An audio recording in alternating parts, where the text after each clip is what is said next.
میرے دوستو عزیز و بزرگوں، صحابہ کرام قرآن کی تفسیر ہیں۔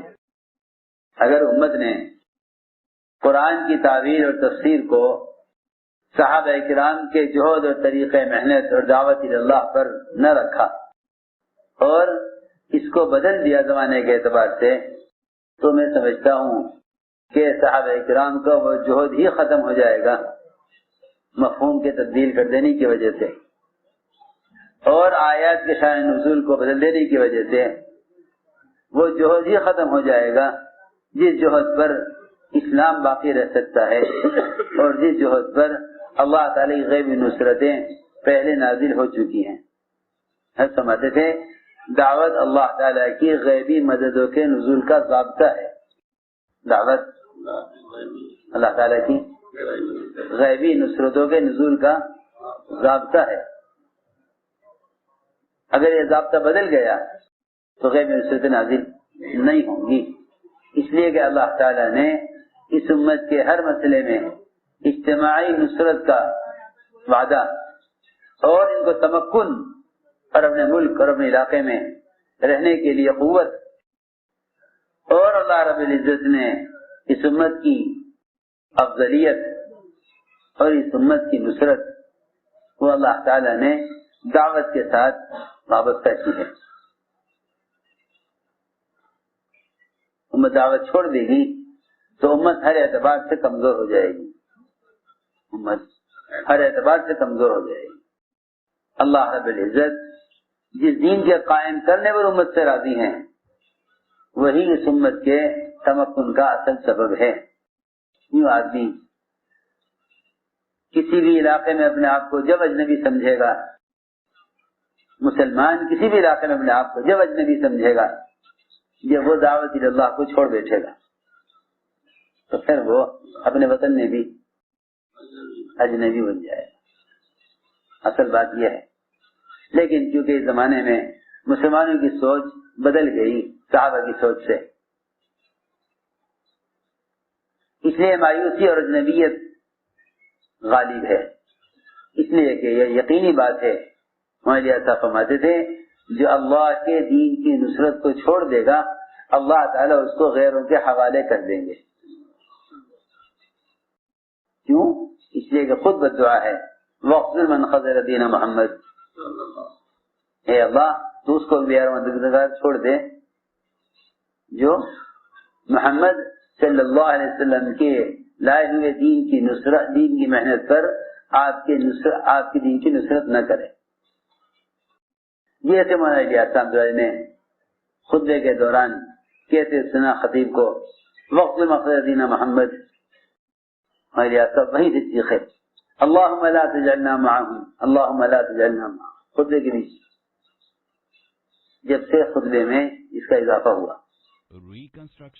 ورنہ اتنا ہی کہتے تھے خطیب وقت مقصد دین محمد صلی اللہ علیہ وسلم۔ الیاس صاحب آیا خطبے کے بیچ میں اللہم لا تجعلنا ہم اللہ اس میں سمجھ کیجئے۔ دین کا خذلان کیا ہے؟ دین کا خذلان دین کی نصرت نہ کرنا ہے، اور دین کی نصرت دعوت اللہ ہے، دین کی نصرت دعوت اللہ ہے۔ حضرت کے حیات الصحابہ میں عنوانات سے معلوم ہوگا کہ حضرت کے استنباط کیا ہیں۔ دیکھو میرے دوستو عزیزو، خروج اور نقل و حرکت یہ دعوت کا قوام ہے۔ خروج اور نقل و حرکت یہ دعوت کا قوام ہے، یہ دعوت کا نظام ہے، اسی پر دعوت کا نظام قائم ہوگا۔ اگر نفر نہیں ہے تو دعوت نہیں ہے، اس لیے کہ نفر سے ہٹ کر دعوت کی نفر سے ہٹ کر دعوت اللہ کی جتنی بھی شکلیں ہیں وہ غیر مسنون ہیں۔ یہ بات بہت سمجھنا بہت ضروری ہے۔ نفر سے ہٹ کر دعوت اللہ کی جتنی بھی شکلیں ہیں وہ سب غیر مسنون ہیں، سب غیر مسنون ہیں۔ نفر سے ہٹ کر دعوت کی جتنی بھی شکلیں ہیں بات کے پہنچانے کی، سب کی سب غیر مسنون ہیں۔ سنت شکل ایک ہی ہے دعوت اللہ کی، اور وہ ہے خروج اور نفر. اس لیے کہ قرآن نے نفر کو نصرت کے ساتھ جوڑا ہے. الا تنفروا يعذبكم عذابا اليما. آگے فرمایا الا تنصروه الا تنصروه فقد نصره اللہ.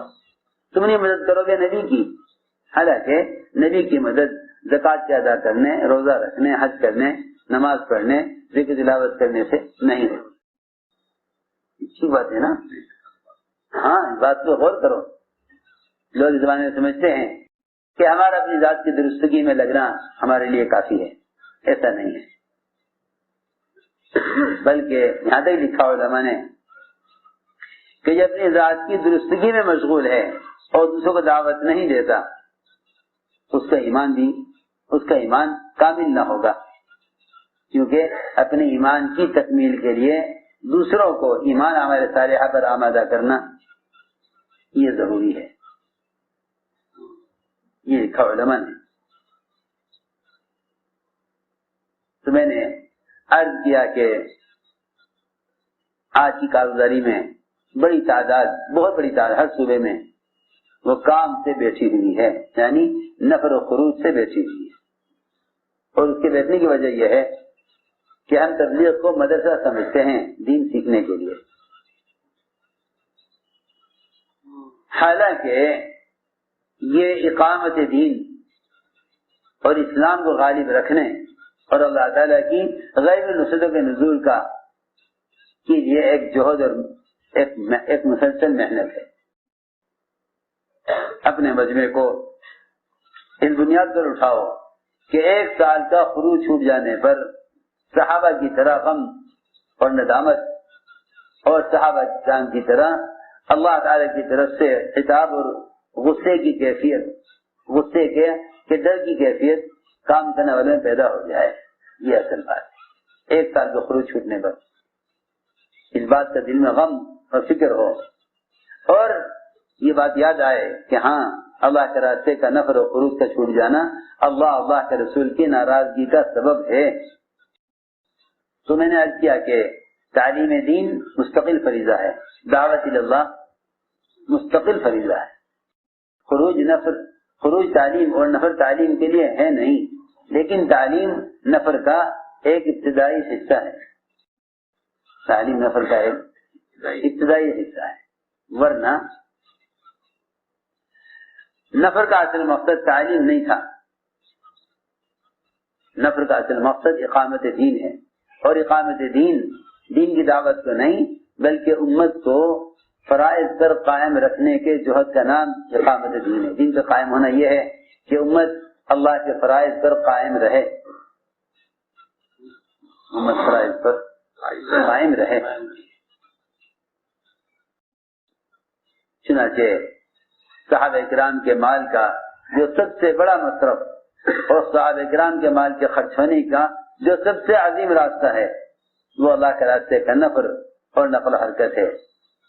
اسی لیے ڈانٹ اور اللہ تعالی کی طرف سے دھمکی ہے اس شخص کے لیے جو اپنے گھر والوں میں اور اپنے مال و متاع میں اور اپنے کمائی کے نقشوں میں ٹھہر جائے اور اللہ کے دین کی محنت چھوڑ دے. اللہ کے دین کی محنت چھوڑ دے، اس پر اللہ تعالی کی طرف سے ڈانٹ اور اللہ تعالی کی طرف سے دھمکی. فرماتے ہیں وہ عمران رضی اللہ تعالیٰ عنہ کہ ہم قسطنطنیہ میں تھے، اہل مصر پر عقبہ بن عامر اور اہل شام پر فضالہ بن عبید. چنانچہ ایک بڑی صف نکلی روم کی، ہم نے ان کے مقابلے میں صف قائم کی. مسلمانوں میں سے ایک آدمی نے روم کی صف پر حملہ کیا، یہاں تک ان میں داخل ہو کر باہر نکل آیا. لوگ چیخے، لوگوں نے کہا ارے سبحان اللہ، یعنی تعجب سے اس نے تو اپنے ہاتھ کو ہلاکت میں ڈال لیا. یہ آیت پڑھی گئی ایک شخص کے اپنے آپ کو دشمن کے صف میں داخل کر دینے پر. ابو منصور رضی اللہ عنہ کھڑے ہو گئے.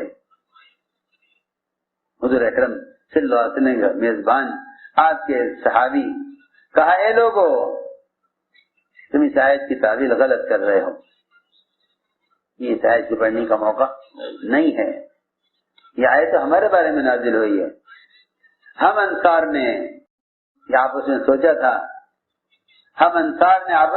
تھا جب اللہ تعالیٰ نے اپنے دین کو غالب کر دیا اور دین کے مددگار اور کام کرنے والا عملہ خوب بڑھ گیا، ہم نے کہا آپس میں سوچا بیٹھ کے حضور اکرم صلی اللہ علیہ وسلم سے چھپ کر ہم نے آپس میں غور کیا کہ ہمارے مال اسباب اللہ کے دین کے تقاضوں پر خرچ ہو گئے، ہمارے مال اور اسباب اللہ کے دین کے تقاضوں پر خرچ ہو گئے۔ اگر ہم کچھ دن کے لیے خروج چھوڑ کر مدینہ منورہ میں رہ کر، حالانکہ مدینہ کی بستی کے فضائل اپنی جگہ، لیکن خروج کے فضائل مدینہ منورہ کے فضیلت کے باوجود قیام سے بدل جہاں افضل ہیں۔ خروج کے فضائل مدینہ منورہ کے تمام فضائل کے باوجود مدینہ کے قیام سے اللہ کے راستے کا خروج بدل جہاں افضل ہے۔ ففضل اللہ المجاہدین القاعدین اجرا عظیما، اللہ نے نکلنے والوں کو، مدینہ رہنے والوں پر اجر میں درجہ اونچا دیا ہے۔ اس میں تو کوئی دو رائے شک نہیں کہ حرمین کی عبادت سے خروج افضل ہے، حرمین کی عبادت سے خروج افضل ہے۔ چنانچہ ہم نے آپس میں یہ سوچا کہ ہمارے مال اور اسباب وہ اللہ کے راضی کے تقاضوں پر خرچ ہو گئے، چنانچہ ہم نے آپس میں اس بات کو سوچا کہ ہم مدینے میں رہیں اور اپنے مال اور اسباب کی اصلاح کر لیں کچھ دن کے لیے۔ چنانچہ اللہ نے اس کو قرآن نازل کیا اور اللہ تعالی نے ہمارے اس ارادے کا انکار کیا، اور اللہ نے فرمایا وَأَنفِقُوا فِي سَبِيلِ اللَّهِ، اللہ کے راستے میں پھرنے پر مال خرچ کرو۔ یہاں انفاق سے خروج پر خرچ کرنا ہی مراد ہے، یہاں انفاق سے خرچ کرنا ہی مراد ہے، خروج پر خرچ کرنا ہی مراد ہے۔ اس تخصیص کی وجہ یہ ہے کہ ان لوگوں نے زکوٰۃ کے دینے سے یا بیواؤں، یتیموں، مسکینوں، خیر کے کاموں میں مال خرچ کرنے سے انکار نہیں کیا تھا۔ انہوں نے تو یہ سوچا تھا کچھ دن باہر نہ نکلیں، اس پر آیت یہ نہیں نازل ہوئی کہ نکلو، آیت نازل ہوئی کہ اللہ کے راستے مال خرچ کرنے میں کمی مت کرو۔ مطلب یہ ہے کہ تم نے خروج سے اپنے آپ کو روکا ہے، لہذا خروج اور انفاق ان دونوں کو سمجھانے کے لیے یہ آیت نازل ہوئی وَأَنفِقُوا فِي سَبِيلِ اللَّهِ۔ چنانچہ فرماتے ہیں کہ ہلاکت یہ تھی جس کو اللہ نے بیان کیا ہے، ہلاکت یہ تھی کہ ہم اپنے گھر والوں میں اور اپنے مال اور اسباب میں ٹھہر جاتے اپنے اسباب کی اصلاح کے لیے۔ چنانچہ اللہ نے اس آیت میں ہمیں اپنے راستے میں نکلنے کا حکم دیا ہے، ہمیں اس آیت میں اللہ کے راستے میں نکلنے کا حکم دیا گیا ہے۔ اس کی وجہ سے ابو ایوب رضی اللہ تعالیٰ عنہ مسلسل اللہ کے راستے میں محنت کرتے رہے، یہاں تک کہ اللہ نے ان کو وفات دی۔ ابو عمران کہتے ہیں کہ ہم نے غزوہ کیا شہر قسطنطنیہ کا، چنانچہ فرماتے ہیں کہ ہم میں سے ایک آدمی نے حملہ کیا دشمن پر، لوگ چیخ اٹھے ارے کیا کر رہا۔ تعجب سے لوگوں نے کہا لا الہ الا اللہ، اس نے تو اپنے آپ کو ہلاکت میں ڈال دیا۔ ابو انصاری رضی اللہ عنہ نے فرمایا یہ آیت تو ہمارے بارے میں نازل ہوئی ہے، تم نے اس آیت کو کہاں پڑھ دیا؟ اس آیت کا مطلب، اس کا شان نزول تو ہم جانتے ہیں۔ ہم انصار نے یہ سوچا جب اللہ نے اپنے نبی کی خوب مدد کر دی اور اسلام غالب آ گیا، ہم نے آپس میں سوچا کہ آؤ بھائی بہت کام کر لیا اور بہت محنت ہو گئی اور اس محنت کا نتیجہ بھی سامنے آ گیا، آؤ کچھ دن کے لیے مدینے میں رہ کر اپنے اسباب اور اپنے کاروبار کو دیکھ لیں، اپنی زمینوں کی اصلاح کر لیں۔ اس پر آیت نازل ہوئی وَأَنفِقُوا فِي سَبِيلِ اللَّهِ وَلَا تُلْقُوا بِأَيْدِيكُمْ إِلَى التَّهْلُكَةِ، اللہ کے راستے میں پھرنے پر مال خرچ کرنے میں کمی نہ کرو، اس پر ایسا کرو گے تو اپنے ہاتھوں اپنے آپ کو ہلاکت میں ڈالو گے۔ ہلاکت کیا تھی؟ ہمارا اپنے ہاتھ اپنے آپ کو ہلاکت میں ڈالنا یہ تھا کہ ہم اپنے کاروبار اور اپنے کمانے کے دھندوں میں مشغول ہو جائیں اور اللہ کے دین کی محنت کو چھوڑ دیں۔ فرماتے ہیں کہ اس کے بعد ابو ایوب رضی اللہ تعالیٰ عنہ برابر اللہ کے دین کی محنت کرتے رہے، یہاں تک کہ قسطنطنیہ میں دفن کیے گئے۔